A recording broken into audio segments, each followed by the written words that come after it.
All right, so we're moving on to chapter 20.2, which is going to be some things that we've talked about and seen before, combined with some additions, some extra stuff that we haven't seen before. So the section is titled Energy fixed in the process of photosynthesis is primary production. So primary production is what we're going to be talking about. So what is primary productivity is a question we're going to be asking. And what's the difference between gross primary productivity and net primary productivity?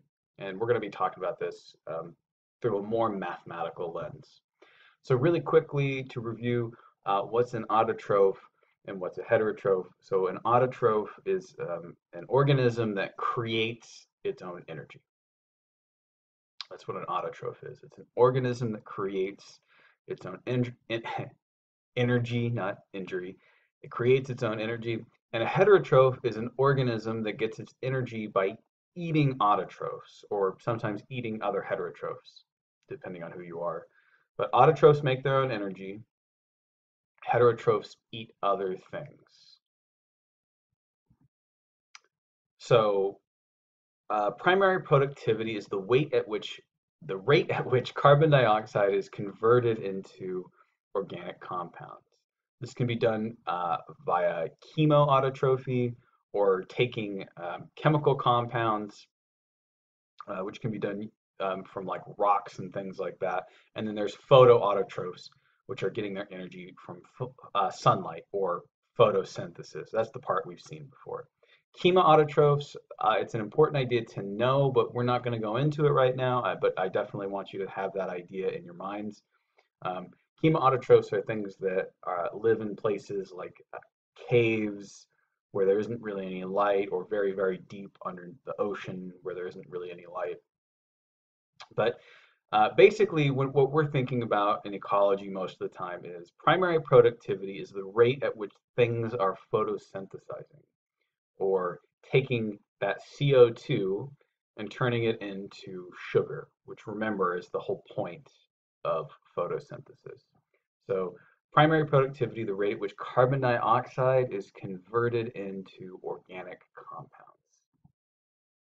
So we have this idea of gross, and we have this idea of net. So most of you guys have had a job, and when you get paid at the end of the week or the end of the month or whatever, you get your pay stub. And on your pay stub is written your gross pay. Okay, that's not the amount of money you got, but that is like the total amount that you earned, whatever that means. Okay, so your gross pay is how much you worked for, and your net pay is how much they give you after they subtract things like taxes. Okay, so gross is total, net is what you actually get. So gross primary productivity is the total rate of photosynthesis, the total amount of energy produced by our autotrophs. Net primary productivity is the rate of, it's basically your gross primary productivity minus respiration. Remember, respiration is the opposite process of photosynthesis. It's taking those sugars and breaking them down into ATP. It's breaking them into usable energy, right? So your net primary productivity, or you could think of it maybe as net photosynthesis, since we're not thinking about chemoautotrophs as much right now. Your net primary productivity is equal to your gross primary productivity minus respiration.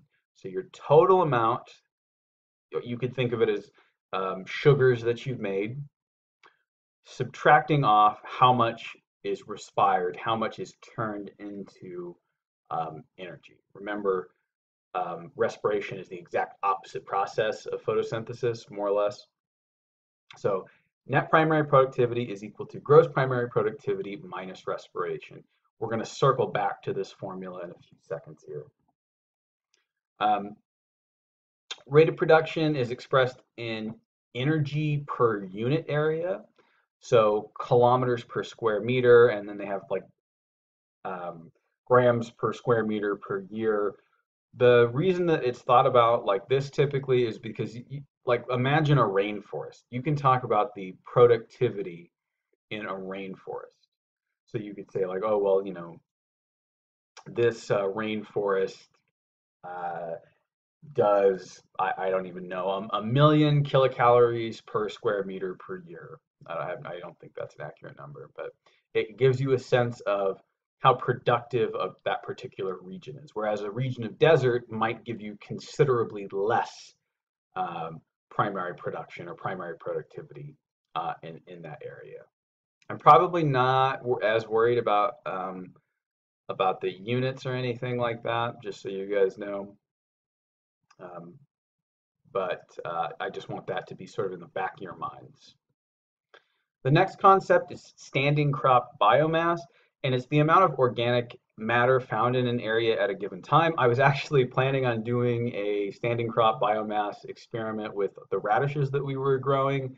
We were going to sort of cut the tops off and weigh them and see how much the low nitrogen versus mid nitrogen versus high nitrogen groups produce, but c'est la vie.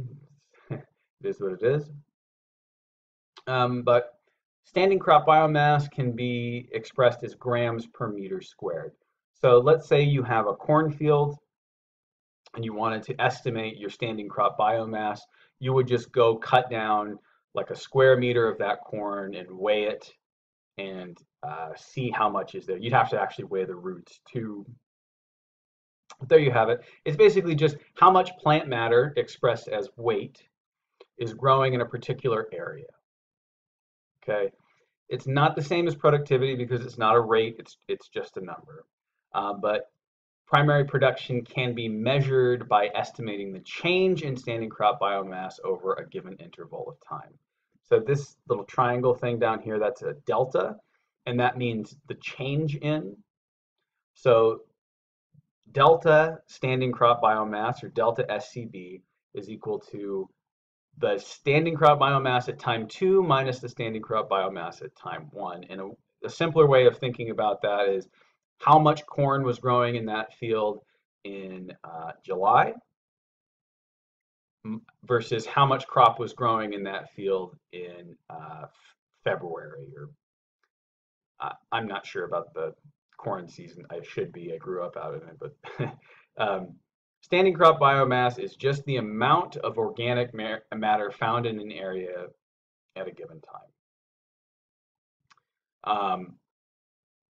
And there are two different ways that biomass can be lost over a time period, and that is that plants can either die or they can be eaten by animals. So if you're trying to estimate primary productivity from your standing crop biomass, you have to incorporate those two things in, okay? So the way that net primary productivity, the way that total photosynthesis is related to your standing crop biomass is that net primary productivity equals your change in standing crop biomass plus the plants that died, because they still count even though they're dead, plus the plants that were eaten by animals. They still were part of this net productivity, but they were just eaten by animals.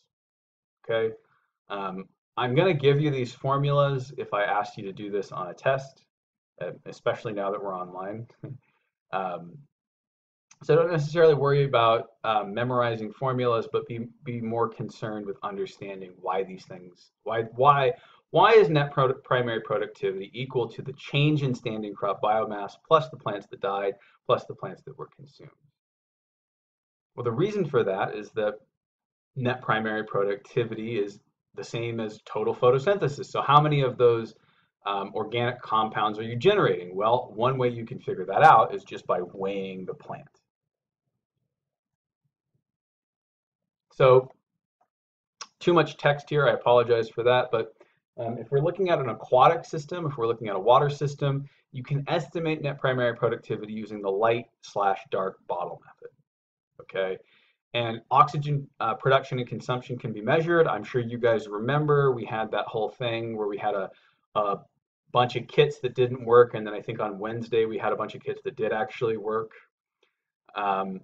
You can actually measure using chemistry the amount of oxygen produced in water. And if you have a plant in water, you give it some sugar and you give it some light, it's going to produce oxygen, right? It's gonna make oxygen, and you can actually measure that. So you take a light bottle, you put some aquatic plant in there. You take a dark bottle. It says the same sample, but it's not the same. That I actually kind of misspoke there. It's just like the same amount of aquatic plant or whatever. You take two samples. One is in a light bottle, one's in a dark bottle. Which of them is going to photosynthesize? Well, the one in the light bottle is going to photosynthesize because light is able to get through that glass, whereas the dark bottle, light is not able to get through the glass. So photosynthesis will happen in one, photosynthesis will not happen in the other. Only respiration will happen. Because as you guys hopefully remember, plants do photosynthesis and respiration. They aren't just making those sugars for us. They aren't just making those sugars for fun. They're making those sugars so that they can convert them into energy. Okay? So in the light bottle, photosynthesis will happen. Oxygen concentration in the water will increase. In the dark bottle, no photosynthesis will happen. So dissolved oxygen will decrease because it's only going to be used up by respiration. So the difference in the oxygen values of those two bottles gives you a really good estimate of your gross primary productivity, or as it says here, total photosynthesis. So this is just a figure 20.1, shows you how to do it. You take a bottle, you put some plants in it, and you're going to be able to measure the amount of dissolved oxygen within that bottle. Take a dark bottle, and basically the difference in oxygen between these two bottles indicates to you your overall gross primary productivity. Because one is able to photosynthesize and one is not able to photosynthesize. So how much does this plant photosynthesize in a given amount of time? You can test it using this bottle experiment. And I'm going to ask you, you'll see in the homework questions below, I'm going to ask you guys how this experiment works. So if this is unclear, check out figure 20.1, shoot me an email, and maybe I'm not being super clear right now, I can make another video or something. So the next video is going to be about 20.3. Climate and nutrient availability are the primary controls on net primary productivity in terrestrial ecosystems. And we're going to answer some of these questions here.